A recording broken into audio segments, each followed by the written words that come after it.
Beautiful and handsome BTS army once again welcome back to the video. दोस्तों मैं अभी आपको जो न्यूज़ देने वाली हूँ ना, इसको सुनने के बाद मुझे पूरा यकीन है कि आपका जो गुस्सा है ना वो सातवें आसमान पे जाने वाला है, क्योंकि मुझे भी बहुत ज़्यादा गुस्सा आ रहा है। और हो सकता है इस वीडियो में कुछ मैं हार्श वर्ड यूज़ करूँ, तो मैं उसके लिए आपसे पहले ही माफ़ी मांग लेती हूँ।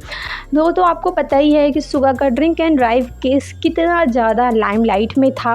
ये केस उतना इम्पॉर्टेंट नहीं था, उतना सिग्निफिकेंट नहीं था, लेकिन फिर भी कोरियन मीडिया ने इसे ऐसे दिखाया जैसे सुगा कितनी बड़ी क्रिमिनल हो और उन्होंने पता नहीं क्या ही कर दिया हो। यहाँ मैं बात कर रही हूँ JTBC न्यूज़ की, जिन्होंने सुगा के केस को बिगाड़ दिया। जो केस इतना छोटा सा था उसको बिगाड़ के इतना बड़ा बना दिया। जब JTBC ने सुगा की फेक CCTV फुटेज रिलीज़ की, ये केस बहुत ही ज़्यादा बिगड़ गया और सुगा को बहुत ही ज़्यादा क्रिटिसिज्म फेस करना पड़ा।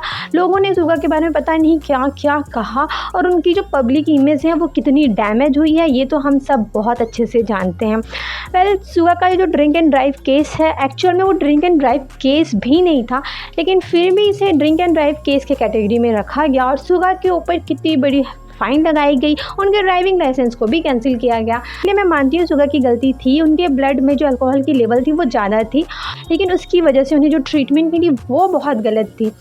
इन सब के बाद जब JTBC के ऊपर केस किया गया था मिस इन्फॉर्मेशन देने के लिए और केस को मिसलीड करने के लिए, तो फैंस को ऐसा लगा था कि JTBC के ऊपर कुछ सेंक्शन लगेंगे, उन्हें फाइन्स देने पड़ेंगे। लेकिन आपको ये जान के बहुत ज़्यादा हैरानी होगी कि JTBC के अगेंस्ट कोई भी एक्शन नहीं लिया गया है। कोरिया कम्युनिकेशन स्टैंडर्ड कमीशन जो कि इस केस को देख रहा था, उसने JTBC पे एक लो लेवल सेंक्शन लगाया है। इसके अलावा JTBC के ऊपर कोई भी फाइन्स नहीं लगाए गए हैं, किसी तरीके के ऊपर कोई भी रिस्ट्रिक्शन या लिमिटेशन नहीं लगाए गए हैं।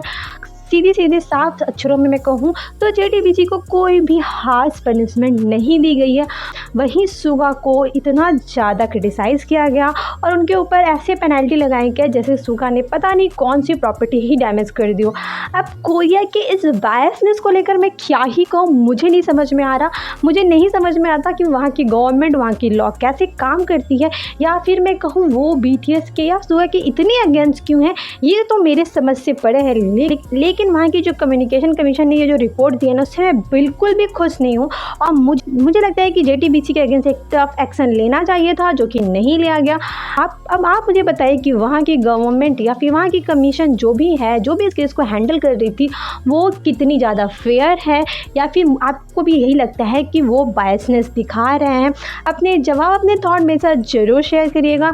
मिलते हैं नेक्स्ट अपडेट के साथ, तब तक अपना ख्याल रखिए। Be happy, stay healthy, खमसाहमिदा।